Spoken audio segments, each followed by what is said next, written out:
चलिए आज गोता लगाते हैं लाल सागर के रहस्यों में।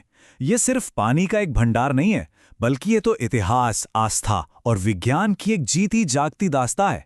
लाल सागर की गहराइयों में न जाने कितने ही राज दफन हैं, और ये ऐसे राज हैं जिन्होंने सदियों से बड़े बड़े खोजकर्ताओं और वैज्ञानिकों को भी हैरान परेशान कर रखा है।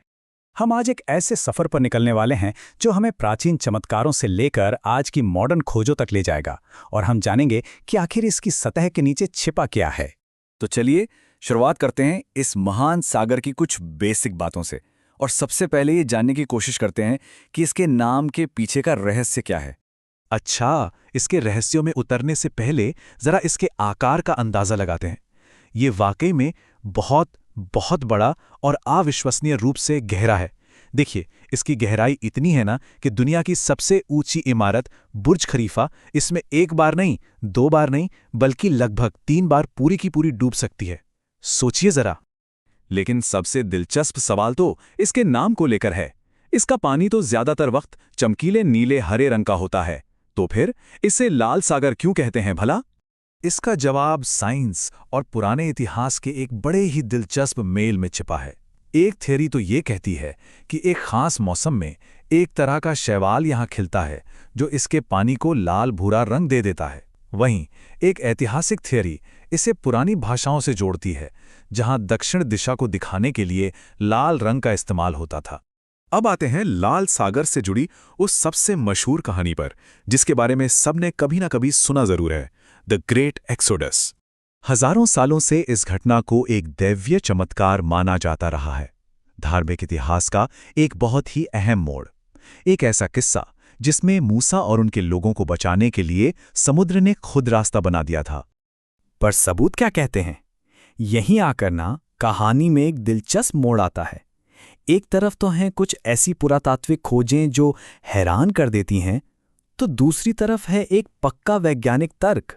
साइंस ये कहता है कि एक खास तरह का बहुत ही शक्तिशाली मौसम सैद्धांतिक रूप से वैसी ही परिस्थितियां बना सकता है जिनका जिक्र पुरानी किताबों में मिलता है। मतलब एक बेहद तेज हवा पानी को पीछे धकेलकर कुछ घंटों के लिए एक रास्ता बना सकती है। एक्सोडस की घटना ही वो अकेली त्रासदी नहीं है जिसका ये समंदर गवाह रहा है। सच तो ये है कि इसकी तलहटी डूबे हुए जहाज़ों का एक जीता जागता म्यूजियम है, और इन सब में से 2 जहाज़ों के मलबे खास तौर पर ध्यान खींचते हैं, और दोनों की ही अपनी अपनी एक दर्दनाक कहानी है। थिस्लगॉम, ये तो जैसे समय में जमा हुआ एक पल है। वर्ल्ड वॉर II का एक खामोश पानी के नीचे बना स्मारक। आज भी 80 साल बाद भी इसके अंदर रखा हुआ मिलिट्री का सामान, ट्रक, मोटरसाइकिलें, हथियार सब वैसे के वैसे ही हैं। सीलम एक्सप्रेस की कहानी तो काफी नई है और उतनी ही दुखद भी। इसमें बहुत बड़े पैमाने पर लोगों ने अपनी जान गंवाई थी। एक छोटी सी गलती, एक शॉर्टकट ने सैकड़ों जिंदगियां छीन लीं। 470 से भी ज्यादा जिंदगियां, जिनमें से बहुत से लोग तो जहाज के अंदर ही फंस गए थे और उसी के साथ डूब गए। और शायद यही वजह है कि आज ये जगह सिर्फ एक मलबा नहीं, बल्कि एक पवित्र कब्र है, जिसे मिस्र की सरकार ने एक स्मारक का दर्जा दे दिया है। जहाज़ों के मलबों से हटकर यहाँ एक कुदरती जगह ऐसी भी है जो इतनी खतरनाक है कि उसे गोताखोरों का कब्रिस्तान कहा जाने लगा है।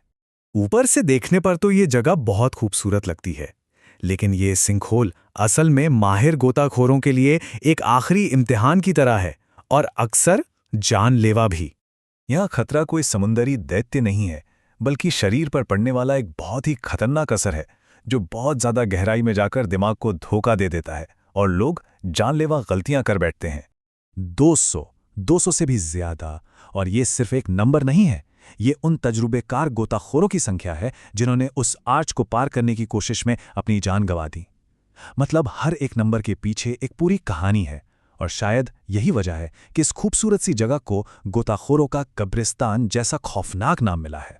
चलिए अब इन खास जगहों से ध्यान हटाकर सबसे बड़े रहस्य की ओर बढ़ते हैं। वो ये कि लाल सागर स्थिर नहीं है, ये जिंदा है और लगातार फैल रहा है।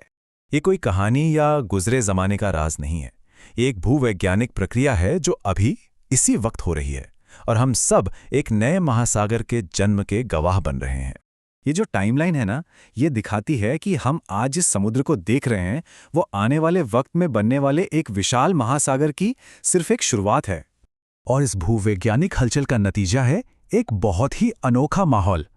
इसी की वजह से लाल सागर दुनिया के सबसे खारे और अनोखे समुद्री इकोसिस्टम में से एक बन जाता है। यहाँ की तो 10% से ज्यादा मछलियां ऐसी हैं जो दुनिया में और कहीं मिलती ही नहीं हैं। तो प्राचीन चमत्कारों से लेकर भविष्य में बनने वाले एक महासागर तक, लाल सागर हमें एक ही बात याद दिलाता है, वो ये कि हमारा ग्रह, हमारी धरती लगातार बदल रही है और इसके सबसे गहरे राज वो तो अभी भी खोजे जाने का इंतजार कर रहे हैं।